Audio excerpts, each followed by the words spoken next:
ถ้าหัวใจน้องยังไม่แน่รู้ไหมใจพี่อ่อนแอเป็นโรคแพ้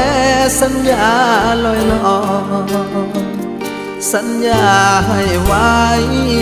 กี่ครั้งก็พังบ่อยๆพี่หรืออุตส่าห์หลงคอยหน้าใจน้อยคอยเธอทุกที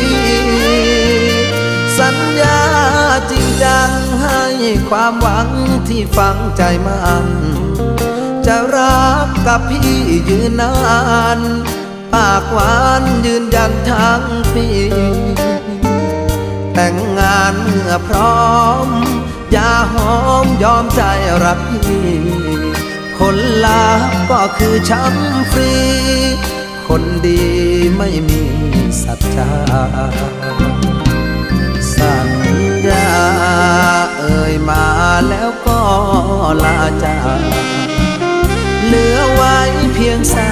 กกากคำหวานบั่นทอนชีวา